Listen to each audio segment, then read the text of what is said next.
नाजरीन, फ़र्क की लास्ट एपिसोड में आप देखेंगे कि कमाल साहब इरसा की ज़बानी दानियाल की हकीकत जानने के बाद दानियाल और आइजल की शादी को ख़त्म कर देंगे। कमाल साहब को इरसा और दानियाल के धोखे के बारे में जानकर बहुत ज़्यादा गुस्सा आएगा और उन्हें दुख भी बहुत ज़्यादा पहुँचेगा, लेकिन वो सिर्फ और सिर्फ दानियाल को अपने घर से निकालने पर ही इत्तेफाक करेंगे। कमाल साहब को आइजल की ज़िंदगी इस हद तक अजीज़ है कि वो हम सब की तरह ये नहीं सोचेंगे कि लोग क्या कहेंगे, बल्कि दानियाल को इस घर से धक्के देकर निकाल देंगे। कमाल साहब चाहते तो दानियाल के लिए यहीं पर पुलिस बुलाकर दानियाल को पुलिस के हवाले कर सकते थे, लेकिन उनकी बेटी आइजल की शादी ना होने की वजह से पहले ही उनके घर में एक तमाशा लगने वाला है। दूसरा, वो नहीं चाहते थे कि लोगों के मुंह में और बातें डालें, इसलिए कमाल साहब दानियाल और उसकी बारात पर आए हुए रेंट के मेहमानों को वहां से रवाना करने के बाद आइजल को समझाने बहलाने की कोशिश करेंगे, लेकिन आइजल ये बात कबूल करने के लिए तैयार ही नहीं होगी कि उसकी खुशियों को इस तरह से गिरहन भी लग सकता है। आइजल ने तो अपने और दानिश को लेकर बहुत ज्यादा ख्वाब देखे थे,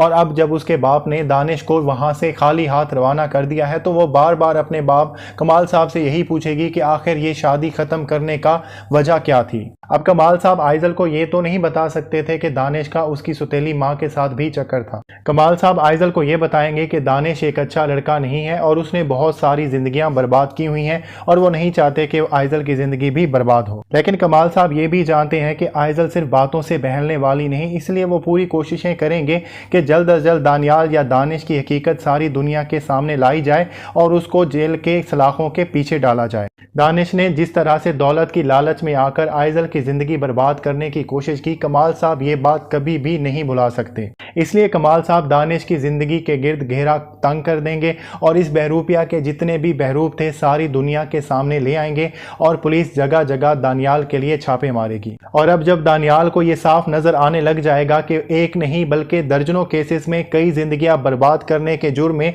उसे एक लंबी जेल होने वाली है, तो वो अपनी जिंदगी को खत्म कर देगा। जब पुलिस दानियाल को गिरफ्तार करने के लिए उसके घर पर पहुंचेगी तो वो इस वक्त जान की बाजी हार चुका होगा। और जिस तरह से हमने आपको हमारी पिछली वीडियो में बताया था कि इरसा कमाल साहब को सारी हकीकत बताने के बाद खुद ही वो घर छोड़कर अपने पुराने घर में वापस चली जाएगी, और कमाल साहब अपनी फूफो के समझाने की वजह से इरसा को वापस घर लाने के लिए उसके घर पहुंच जाएंगे। अगरचे इरसा ने कमाल साहब को धोखा दिया है और कमाल ये बात कभी भी नहीं भुला सकता, लेकिन उसके बावजूद भी इरसा का एक एहसान कमाल साहब पर है कि उन्होंने कमाल साहब की बेटी आइजल की जिंदगी को बर्बाद होने से बचा लिया और उसके लिए इरसा ने अपना घर तबाह कर लिया। थोड़ी देर से ही सही, लेकिन कमाल साहब को इरसा की अच्छाई नजर आ जाएगी और कमाल साहब को यह भी पता चल जाएगा कि इरसा उसके बच्चे की मां बनने वाली है। दानियाल की पूरी प्रोफाइल देखने के बाद भी कमाल साहब को यह एहसास हो जाएगा कि दानियाल के लिए इरसा की कमजोरियों और उसकी महरूमियों का फायदा उठाकर उसे मोहब्बत के झांसे में फंसाना कितना ज्यादा आसान था। कमाल साहब को इस बात का भी एहसास है कि इरसा की एक बड़ी उम्र के मर्द से शादी हुई है